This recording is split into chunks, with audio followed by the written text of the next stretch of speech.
CM11 has the highest stamina requirement so far in Global, being 3,200 meters long and in the heavy rain.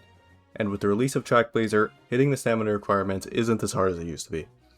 Now, Encloser is probably my favorite running style because my favorite Umas are Enclosers, so I've actually been doing a lot of Encloser runs on Trailblazer. So at the end of the video, I'll show you guys some example builds and advice for what I did. And I just realized I've been calling it Trailblazer instead of Trackblazer because of the Pokemon move.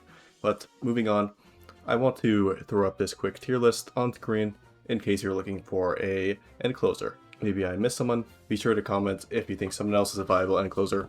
But this is just my personal opinion from the testing.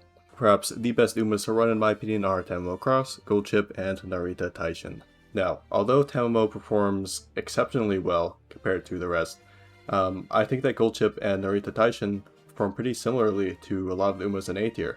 So why do I rate them so high? Well, it's just because they are easier to build than the rest. Gold Chip has an innate recovery and Uma Stand, and Taishin has encroaching shadow. Tamamo Cross has straightaway spurt. They come with these tools pre-built, so you don't have to waste a bunch of runs getting good inspirations. Now, it's just a lot more trouble to spark Narita Bryan up, for instance, to AN to get long S, also get straightaway spurt, and she still needs the stats required, so it needs to be a good run, and it's just really difficult to get a lot of these Umas up to the same level as these three at the top. Next, let's look at the stats really quick, and per usual, I'll try to keep this section brief. Max speed, obviously.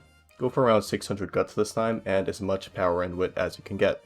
I won't try to force some weird set lines on you. Just try to get as much as you can. We take what we can get on this channel, especially on a very hard CM like this. Now, the stamina discussion. After I made my first CM11 video, and I recommended 1200 plus 2 gold recoveries, I saw a few people say that you should run 1000 plus 2 golds, but then they also kind of flip-flopped and said to go for as much as you can. And the point is, it's just really important, okay? I'll say that 1100 stam plus 2 golds is enough to survive the CM and a few debuffers. But still, more is obviously better. The more you have, the more likely it is that you'll get a full spurt out, regardless of what happens, if there are more debuffers, if you get rushed, or if something happens like one of your recovery skills misfires, because I know a lot of people will be running the Tosin Jordan card, the McQueen Stamina card. Those are good budgets, gold recoveries, and they can misfire sometimes. Now, can you cope less stam with other skills maybe? Yes, you can. I do too. When I show some of my builds at the end, I'm coping a little bit with my stam, not too much, but just try your best here. Work with what you got, and try to go for as much stam as you can, alright? And the minimum, I'd say, should be around 1050 2 golds. If you have more stam skills, obviously you could do a bit less. But moving on to something more straightforward are your skills. As usual, I'll go over the Excel first. It's the most important. Get straightaway spurt. Just get it. If your Uma does not have straightaway spurt, then she's probably glue. You could cope with Nibble Navigator and No Stopping Me, but those are more skills that I like to have in addition to straightaway spurt. And just if you can, get spurt, okay? Or alternatively, if you want to cope a little bit, this is not as much cope because these are still decent acceleration skills, you can get Ignited Spirit Power or Ignited Spirit Guts from your inspiration. Try to get at least spurt if you can. It's the simplest to get, put that in your inspiration first. And throw as many of these on your horse as you can. That will just win you games, having more of these good acceleration skills. Green skills are just as simple. Speed and stam and power greens, those are going to be your bread and butter. If you have 2 or more Enclosers, I think competitive spirit should activate most of the time. You could bank on it happening in most lobbies, because you just need 4 Umas that are Enclosers total in order for that to activate. The rest of the red colored green skills, don't prioritize them, unless of course you just have extra skill points laying around. I do not recommend paying 70 skill points for some guts, unless that's just the only thing you could buy. Now, speed skills. Mid-game speed skills are super important in order to overtake the other Enclosers and to close the gap to the frontrunners. Late-game speed skills are also really important to actually win the race in the late game. You get those activated in your spurt, you'll go faster. Pretty self-explanatory. I don't quite have that much to say here, except that the track is so long that speed skills that require you to be in the front, like Barcarolle of Blessings, whatever it's pronounced, that should work, because you should be in the front by then, or you've already lost, honestly. And actually, I've been liking that skill a lot, since there aren't many great late game speed skills around. You could use Shadow Break too, that one's pretty good. Radiant Star has an asterisk next to it because it's also a recovery skill. I actually just watched a Lightburb video where he talks about it, and he says that the recovery is, I don't know, around 2/3 of a gold skill worth, depending on the races you win. It should be on average around 2/3, so don't worry about it too much.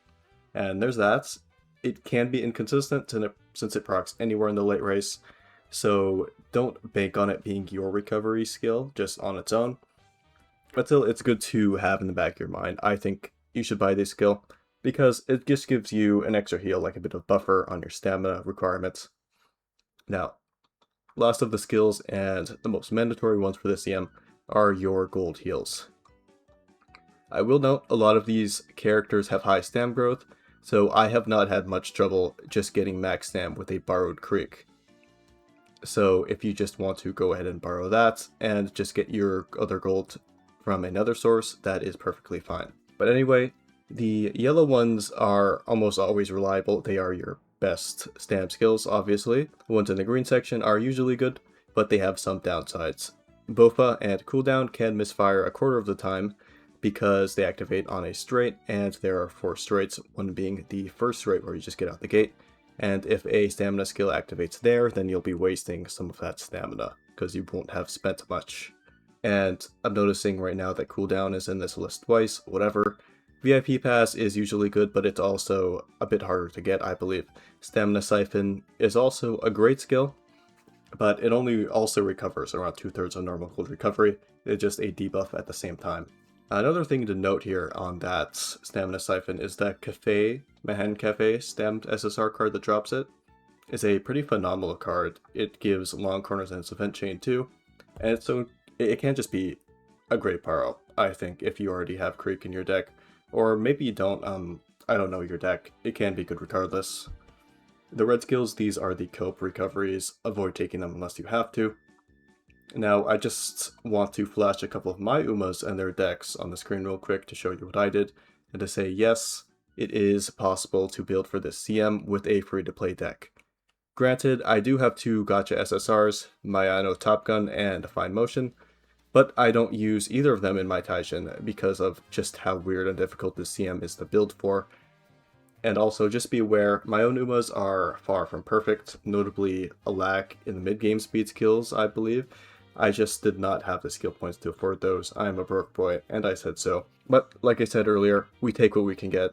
This is the most difficult CM in a while, so most people won't actually have good Umas. In fact, I'm willing to bet that these Umas that I have are probably better than the majority of players you'll find.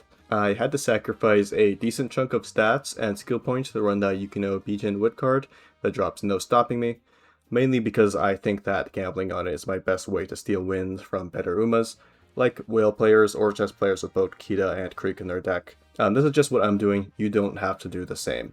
Just try to hit your 50% race bonus, try to hit your stat lines, try to get as many skills as you can. And my last section, I just want to mention debuffers real quick, since I think they are really good with enclosures. Since they start falling back towards the light race, they help your enclosures move up in position by giving them conditions for skills like ramp up and no stopping me and white lightning coming through. That kind of gives them a secondary use case other than just the debuffs, which is being a launch pad for your enclosures. And why am I running Dober instead of Knight's Nature? There is no meta reason, there's no difference between the two. I just think Dober is adorable. And that is all. I hope this video was quick, I hope it was informative, and if you got something out of it, consider liking and subscribing. But one thing I want to ask you guys is, if you've already started building your enclosures and trailblazers, how has it been going? Because I know for me personally, it feels like it could qualify as some sort of torture in some countries.